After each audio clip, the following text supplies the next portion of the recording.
In this video, I'm going to discuss the accounting for contingencies and more specifically loss contingencies. Now, when we talk about contingencies, we have both loss contingencies and gain contingencies. But what you'll find out in this discussion is that the emphasis really most of the times is in loss contingencies. We are, as accountants, more concerned about the failure to recognize a loss than the failure perhaps to recognize a gain. And that might be a little extreme how I'm mentioning it, but it goes back to the idea of conservatism. We will be much more careful in making sure that all losses and liabilities are recognized to make sure that our losses are not understated and our liabilities are not understated. So let's first discuss what is a loss contingency. Whenever you have a situation where uncertainty exists about a potential obligation that may arise in the future, then we are dealing at that point with a potential loss contingency. These things could be related to litigation, somebody suing you, some special assessments that you'll have to pay, any claims. If you guarantee somebody's debt and that person is having financial problems, you might have to actually step up and owe that money. Warranties, premiums like mail-in rebates that companies do, all those things are an obligation that may arise in the future, but there's still uncertainty, right? So how do we account for those liabilities if we have that uncertainty? And the idea is we have to assess the probability of loss. Right now, the standards will state that if the probability of loss is remote, in other words, the chance that something's going to occur is slight, then companies just simply have the option to disclose that may potentially result in a loss in the future.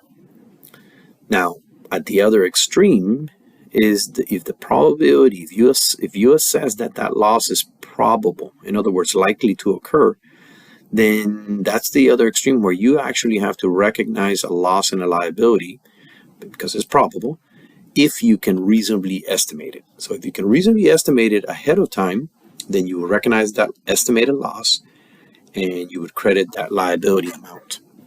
Now keep in mind, this is based on something that may occur in the future. Okay, so you don't know the exact amount, but if you can reasonably estimate it, then you would recognize it in the books. Now, the one in between is a little weird. If you deem that the loss is reasonably possible, in other words, more than remote, but less than probable, less than likely, then you have to disclose, but you don't have to recognize a loss. Okay, so notice the range of options here. From remote, of having the option to simply disclose that something negative may occur, to reasonably possible, where you have to disclose that something negative may occur, to probable, where you're not only going to disclose, but you're going to recognize the the estimated loss in the books. Now, little note here with the estimated amount. If you're not sure what that amount is, you're not sure what the amount is that might be might be a loss, but you know that a range exists. Well, you can use the best estimate within that range. Or if you don't have anything within that range that is a best estimate, then at that point you would use the minimum amount in that range as the X value here. Okay? Now, what's an example? I can use any of these examples right here. If it's, think about it as if it's litigation. If it's litigation and you're going to lose, you simply would debit X here. The amount would be for what you think you're going to lose. And then the liability is what you think you're going to owe. Same amount. Another example would be warranties. Think of a car company that sells you, an automobile. So they recognize the accounts receivable or cash, and then they recognize revenue. They also recognize cost of goods sold for the item, etc.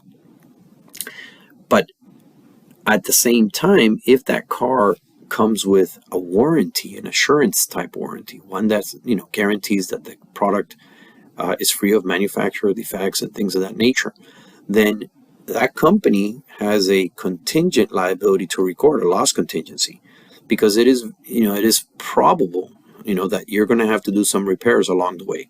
As customers have issues, they'll bring their car back and they get it repaired, right? So for the seller or the person recognizing that revenue, they're going to estimate how much that loss will be, and then they're going to credit the liability for warranty payable. And then later on, as cars come and get fixed, you reduce that liability, warranty payable, and then you credit whatever resources you use, whether that's inventory parts or wages you pay your employees or anything else. That's what you would credit. All right, so that's a typical loss contingency or contingent liability right there, a warranty. Now, I have a little side note here. It says, do not confuse the assurance type warranty, where you have to have that loss contingency recognized. Don't confuse that with an extended warranty. So an extended warranty would be one that you buy separate from the purchase of the car, right? So the accounting for the extended warranty for the seller of that warranty is they get cash, so they debit cash, and then they credit unearned revenue. It's still a liability, but it's not the same idea as this here. Okay, this is your typical contingent liability, whereas this is simply revenue that has not been earned. The obligation has not been done yet, the performance obligation.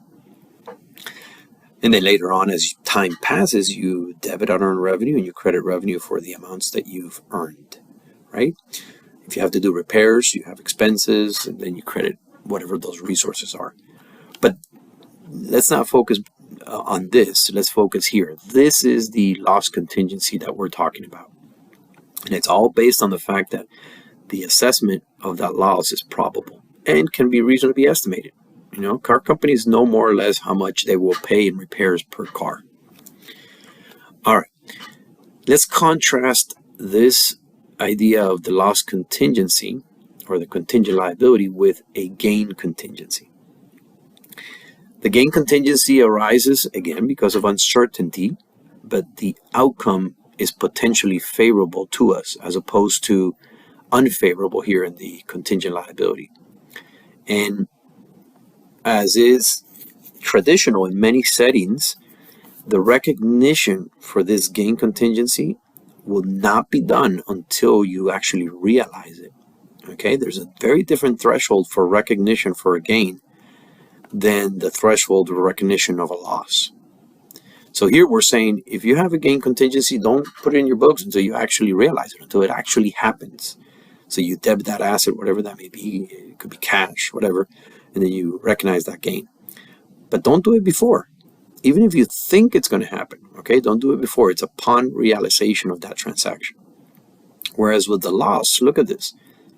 We're saying recognize that loss the moment you think it's probable, even though it has not been realized.